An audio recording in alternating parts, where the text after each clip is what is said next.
माताओं, भाइयों, बहनों, मोदी जी ने इस देश को घुसपैठ से मुक्त कराने का काम किया है। मोदी जी ने इस देश को सुरक्षित करने का काम किया है। अभी अभी एक रिपोर्ट आई है, ये इंटेलिजेंस की रिपोर्ट, ये मैं पत्रकार भाइयों को दे दूंगा। ये इंटेलिजेंस की रिपोर्ट, इसमें लिखा गया है कि बांग्लादेश के घुसपैठिए आते हैं, मदरसों में ठहरते हैं। ये लोग सिर्फ जाति धर्म के नाम पर उन्माद फैला करके चुनाव लड़ना, वोट डालो और राजनीति करो की रणनीति पर आगे जाते हैं। ये लोकतंत्र के हत्या करने की साजिश रखने वाले लोग, आज ये ऐसा समूह यहाँ पर आकर के पूरा देश से आके अपने इस षड्यंत्र को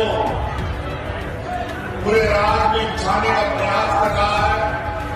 उस षड्यंत्र से आपको आगाह करने आए हैं कि ये चुनाव में कुछ लोग 1 साल पहले से यहाँ उतरा रहा है कि यहाँ के आदिवासी, मूलवासी, दलित, पिछड़े अल्पसंख्यकों के बीच में कैसे एक दूसरे के बीच में तनाव है, कैसे हम सब एक दूसरे के साथ खड़े और उनका राजनीतिक होने पड़े। नमस्कार, मैं अश्विनी कुमार। झारखंड में लड़ाई अब उन 28 सीटों के लिए बची है जो अनुसूचित जनजाति के लिए आरक्षित हैं। पिछले चुनाव में इन 28 में से 26 सीटों पर बीजेपी हार गई थी। इतना ही नहीं, झारखंड की 81 सीटों वाली विधानसभा में 39 सीटें ऐसी मानी जाती हैं जहां पर आदिवासी मतदाता प्रभाव रखते हैं। इन सीटों के लिए बीजेपी ने आरोपों का जो बंडल तैयार किया है और उसका जवाब हेमंत सोरेन कैसे दे रहे हैं, हम आज के इस वीडियो में इसकी बात करेंगे। हेमंत सोरेन को अगर सत्ता में वापसी करनी है तो उन्हें 26 सीटें जीतने का रिकॉर्ड फिर से दोहराना पड़ेगा। बीजेपी को कैसे पता है कि आज झारखंड में आदिवासियों की आबादी घट गई है? बीजेपी कहती है कि इसका सर्वे कराएगी, सत्ता में आएगी तो, लेकिन सर्वे से पहले अमित शाह ने जागरण से एक साक्षात्कार में कह दिया कि हेमंत सोरेन के राज्य में आदिवासी समुदाय की आबादी 38% से घटकर 26% हो गई। अमित शाह को इतना सटीक आंकड़ा कहां से मिला? पिछले साल मध्य प्रदेश के धार की चुनावी सभा में यही अमित शाह कह रहे हैं कि मोदी ने भारत को घुसपैठ मुक्त कर दिया है। फिर यह घुसपैठ झारखंड में कब बढ़ गई? माताओं, भाइयों, बहनों, मोदी जी ने इस देश को घुसपैठ से मुक्त कराने का काम किया है। मोदी जी ने इस देश को सुरक्षित करने का काम किया है। अभी अभी एनआईए ने देश भर में रेड कर जो रोहिंग्या घुस कर आते थे, वो रोहिंग्याओं की घुसपैठ पर नकेल कसने का काम एनआईए ने किया है।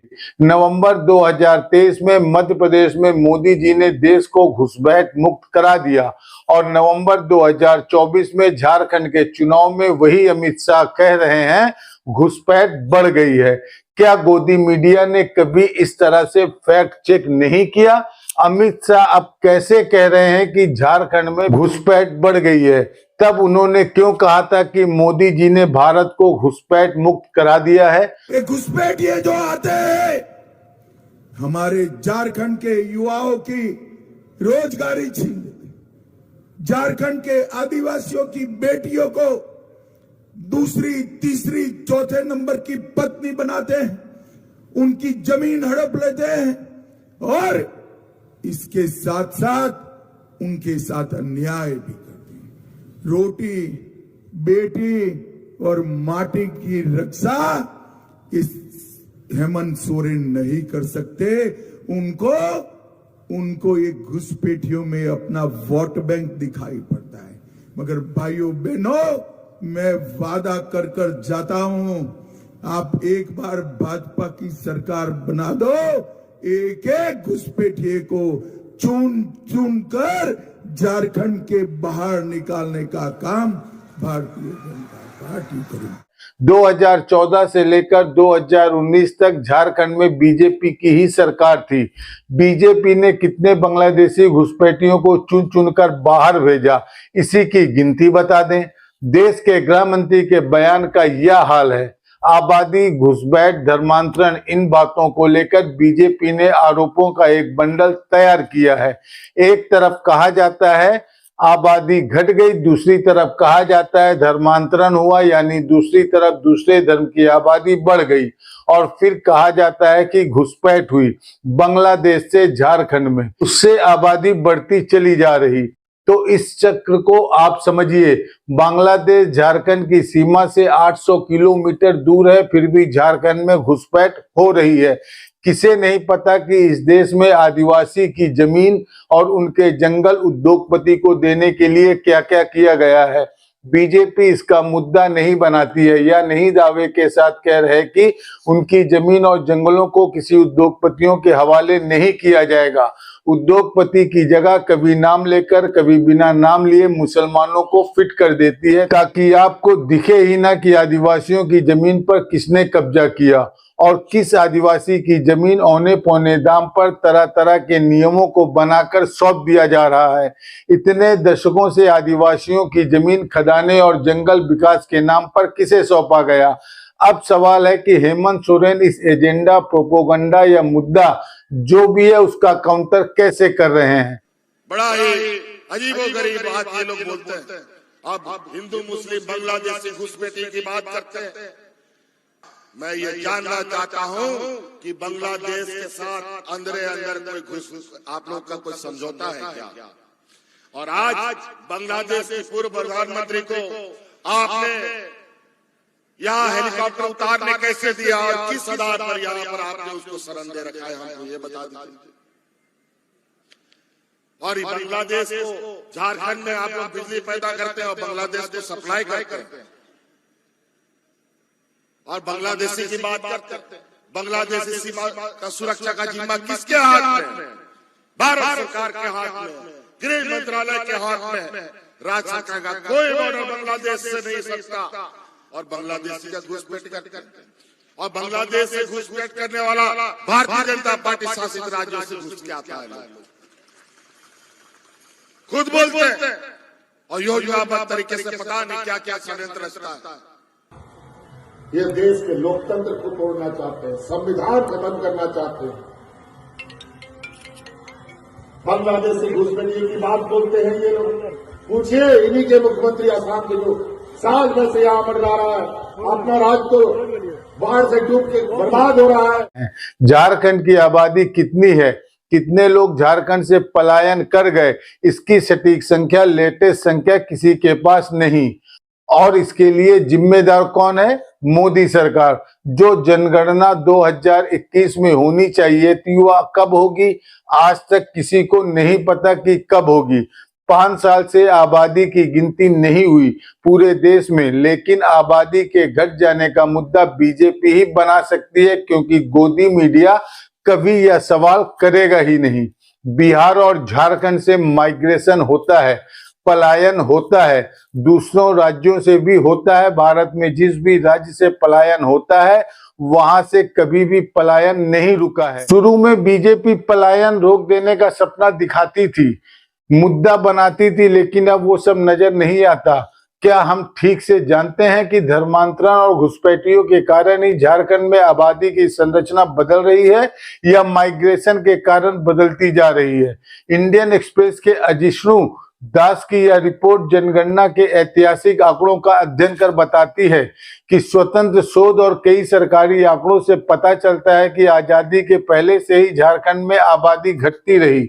इस रिपोर्ट में दिखाया गया है कि झारखंड में आदिवासी समुदाय में जन्म दर कम रहा है और यही ट्रेंड राष्ट्रीय स्तर पर भी देखने को मिलता है। भारत में 1911 से जनगणना हो रही है। उस समय 2011 तक के आंकड़े बता रहे हैं कि झारखंड में आदिवासी समाज की आबादी घटती जा रही है। कभी भी झारखंड में आदिवासी बहुमत में नहीं रहे। 1911 में आदिवासी की आबादी कुल आबादी का 38.42% थी। 1941 में 30.89% हो गई, यानी 8% घट गई। 1991 में 35.38% हो गई। 1991 में आदिवासी की आबादी 27.66% ही रही। 2000 में झारखंड एक अलग राज्य बन जाता है। 2001 में आदिवासी की आबादी 26.31% रही।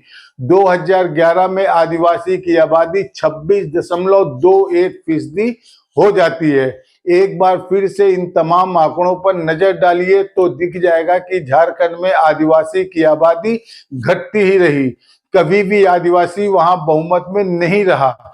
लेकिन यह कैसे हुआ? क्योंकि इस रिपोर्ट में लिखा है कि आदिवासी समाज में जन्म दर कम रहा है। दूसरा कारण, पड़ोस के राज्य में पलायन। अगर जनगणना ठीक से हो गई होती तो यह सही पता चल जाता कितने लोग झारखंड से बाहर गए हैं। जैसे बिहार की जात की जनगणना में दर्ज है कि 13 करोड़ की आबादी में 53 लाख से अधिक लोग और अस्थायी रूप से बिहार के बाहर रह रहे हैं। 2001 की जनगणना के अनुसार झारखंड से 14.72 लाख लोग बाहर गए। राज्य की कुल आबादी का 5.46% पलायन कर गए। इनमें आदिवासी भी थे और गैर आदिवासी भी। 2011 में 17.61 लाख लोग बाहर गए। कुल आबादी का 5.34% पलायन कर गया। एक और आंकड़ा है, झारखंड में 2011 में 22.65% लोग दूसरे राज्यों से यहाँ आए।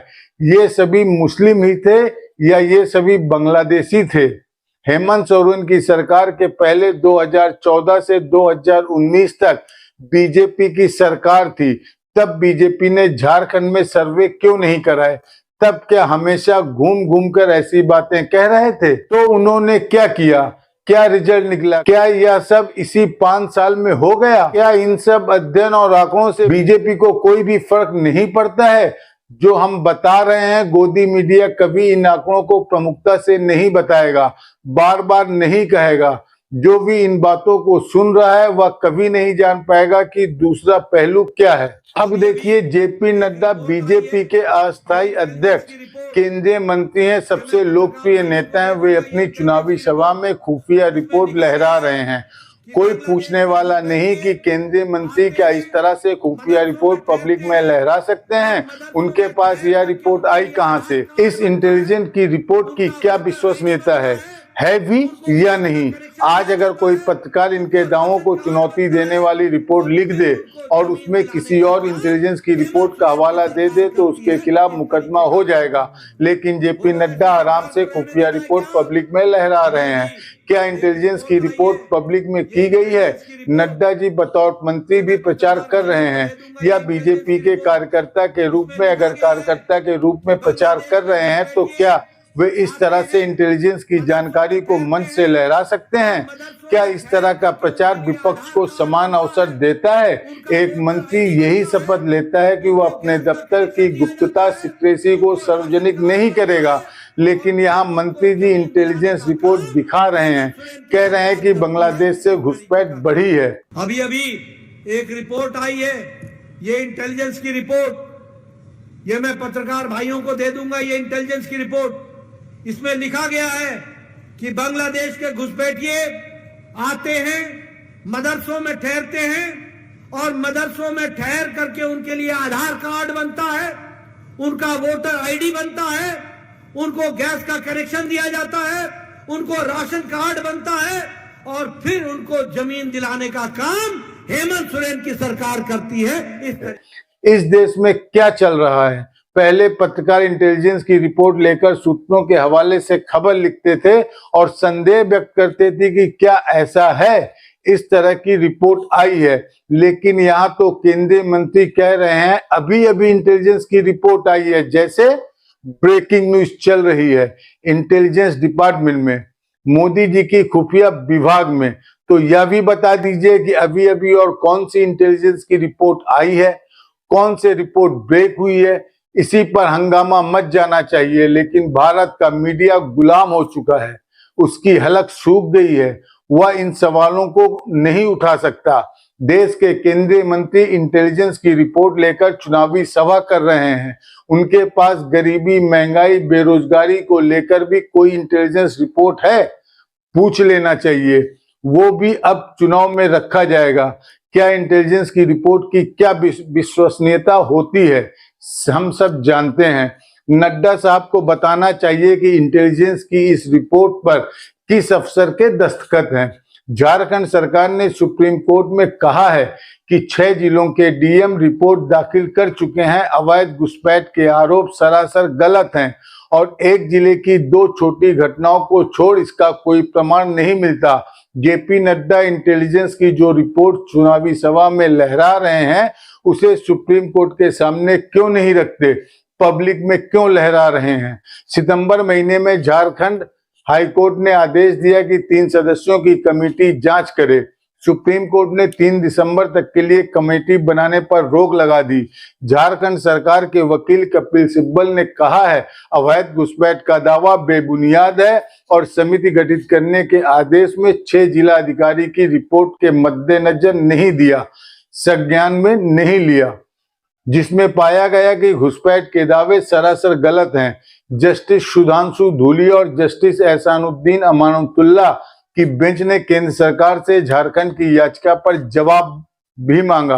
हेमंत सोरेन ने टाइम्स ऑफ इंडिया की एक रिपोर्ट ट्वीट करते हुए लिखा है कि टाइम्स ऑफ इंडिया की यह रिपोर्ट निष्पक्ष और बेखौफ पत्रकारिता के मिसाल है।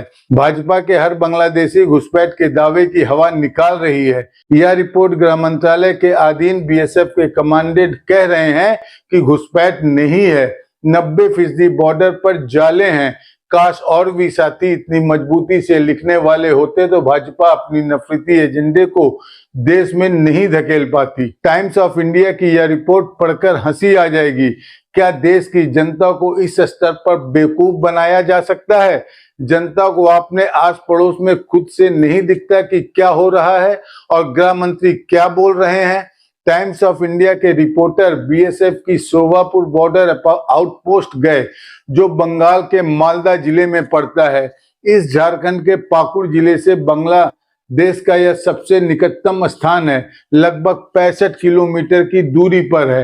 राजा बोस और जयदीप देवगढ़िया की रिपोर्ट में बीएसएफ सोवापुर के असिस्टेंट कमांडेंट नरेंद्र सिंह ने कहा है कि पिछले 2 साल में घुसपैठ की कोशिश के 5 मामले हुए।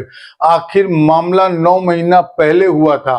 कमांडेंट सिंह के अनुसार घुसपैठ की कोशिश माल स्मगल करने के लिए होती है, भारत में बस जाने के लिए नहीं। अगर माल स्मगल कर लाखों कमा लेते हैं तो बॉर्डर पार कर यहाँ बसना क्यों चाहेंगे?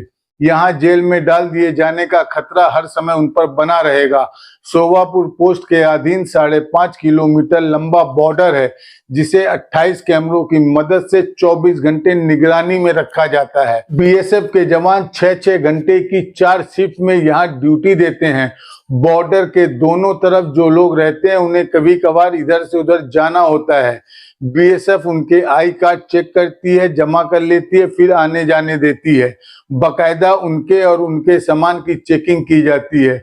एक और आंकड़ा है राष्ट्रीय अपराध शाखा ब्यूरो का। इसके अनुसार बांग्लादेश से भारत आने वाले लोगों की संख्या घटी है और भारत छोड़कर जाते समय पकड़े जाने वाले लोगों की संख्या बढ़ी है।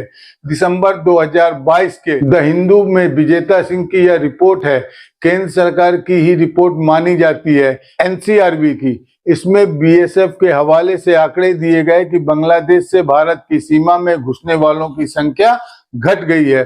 भारत में घुसने की कोशिश में 2017 से दिसंबर 2020 तक मात्र 1115 लोग ही भारत की सीमा में घुसते हुए पकड़े गए। क्या यह संख्या इतनी बड़ी है कि राज्य में इसे चुनावी मुद्दा बना दिया जाए कि वहां की आबादी बांग्लादेश से होने वाली घुसपैठ के कारण बदल रही है? केंद्र सरकार का डेटा है अवैध घुसपैठ कम हुई है, लेकिन झारखंड में वोट लेना है तो यह सरकार अपने ही आंकड़ों को झुठलाती नजर आती है। ऐसा गजब पहले कभी देखा सुना नहीं गया होगा। अजीब अजीब तरह के तर्क दिए जा रहे हैं, उन्हें चुनौती भी दी जाती है, लेकिन बीजेपी रुकती नहीं, उन्हीं को दोहराती रहती है और मीडिया बिना तथ्य के जांच के छापता रहता है।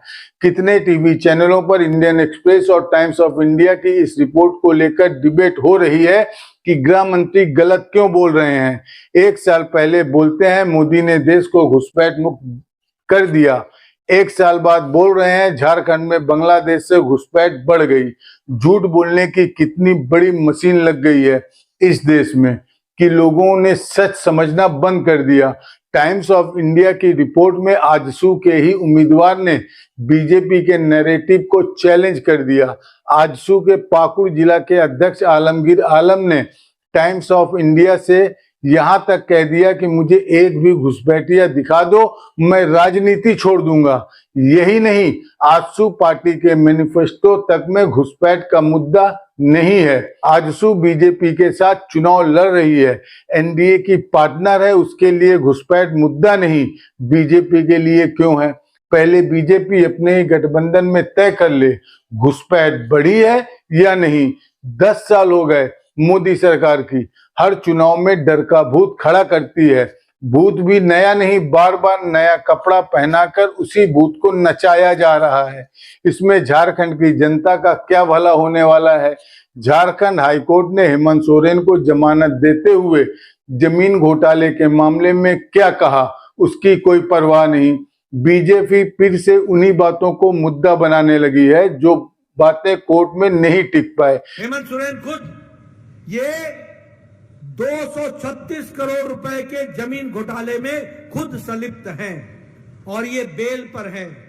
और उसी तरीके से आज कोशिश हो रही है कि बांग्लादेशी घुसपैठियों के माध्यम से ये जमीन का जिहाद छेड़ा जाए और जमीन को हड़पा जाए, और हेमंत सोरेन इसमें इनके साथ शामिल होकर के उनकी मदद कर रहा है। हेमंत सोरेन को जमीन घोटाले के मामले में 5 महीने के लिए जेल भेज दिया गया, ईडी ने भेजा। झारखंड हाईकोर्ट ने जमानत देते हुए कहा उस पर सुप्रीम कोर्ट ने भी मुहर लगाई। लेकिन क्या बीजेपी कह रही है कि इसकी ईडी खराब है, गलत लोगों को गलत तरीके से फंसा देती है? इसके बजाय नड्डा साहब जनता के बीच जाकर कह रहे हैं हेमंत सोरेन 236 करोड़ के जमीन घोटाले में शामिल हैं। जमीन घोटाले के मामले में हेमंत सोरेन को ईडी ने गिरफ्तार किया था। हाई कोर्ट ने कहा कि केस देखने से नहीं लगता 8.86 एकड़ जमीन की खरीद और स्वामित्व के मामले में हेमंत सोरेन सीधे तौर पर या किसी और तरीके से जुड़े हैं। किसी भी रजिस्टर में या राजस्व रिकॉर्ड में इसकी झलक तक नहीं मिलती कि हेमंत सोरेन इस जमीन की खरीद या स्वामित्व में किसी भी तरीके से शामिल हैं।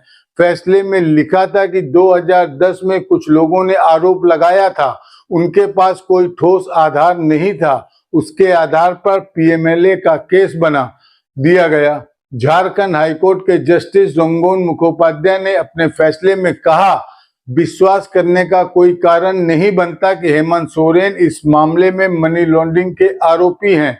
कोर्ट ने कहा हेमंत सोरेन के खिलाफ बहुत ही व्यापक संभावनाओं के आधार पर केस बनाया गया, यानी कुछ भी हो सकता है, या भी हो सकता है, वह भी हो सकता है कि टाइप पर उन्हें गिरफ्तार कर लिया गया। हम लोगों ने सरकार गिराने के हर दिन का षड्यंत्र देखा और यहां तक कि हमको मुख्यमंत्री के रूप में जेल डालने का भी काम को देखा। हमारे विपक्ष हमारी सरकार को गिराने के लिए एन के एन प्रकारेण रोज सपना देखता, रोज सुबह उठ करके मेरा कान खिंचाई शुरू करता, झूठा झूठा आरोप लगा करके जेल में भी डाल दिया। लेकिन जिसके सर पर झारखंड के मूलवासी, आदिवासी, गरीब, दलित, आदिवासी, पिछड़ा अल्पसंख्यकों का आशीर्वाद हो तो उसका कोई भी बाल नहीं बांका कर सकता। इतनी गलत बयानी होती है कि उसी का खंडन करते करते वीडियो लंबा हो जाता है। मीडिया इन बातों की याद नहीं दिलाएगा। जनता को ना तब पता था ना अब पता चलेगा। मतलब हाई कोर्ट और सुप्रीम कोर्ट ने इस जमीन घोटाले को खारिज कर दिया, तब भी बीजेपी दोहरा रही। कितनी बार आप फैक्ट चेक करेंगे? क्या जनता को झूठ बोलकर, भरमाकर, आधा अधूरा सच बताकर, गलत बोलकर, भटकाकर वोट लेने के अलावा राजनीति के पास कोई दूसरा फॉर्मूला नहीं बचा है? जब तक आप फैक्ट चेक करते हैं, लाखों लोग इन झूठी बातों को, आधी अधूरी बातों को सुनकर घर जा चुके होते हैं और घर पर व्हाट्सएप ग्रुप में कोई अंकिल आ जाता है और इसे सच बताने लग जाता है। उस व्हाट्सएप ग्रुप में हमारा यह वीडियो जरूर शेयर करिएगा, हंगामा मच जाएगा। नमस्कार, मैं अश्वनी कुमार। स्वतंत्र और आजाद पत्रकारिता का समर्थन कीजिए, सच में मेरा साथी बनिए। बहुत आसान है दोस्तों, इस सब्सक्राइब बटन को क्लिक करिए और हमारे चैनल को सब्सक्राइब करिए। साथ में बगल में बेल आइकॉन को दबाइए, जिससे हमारी हर खबर आप तक सबसे पहले पहुंच सके।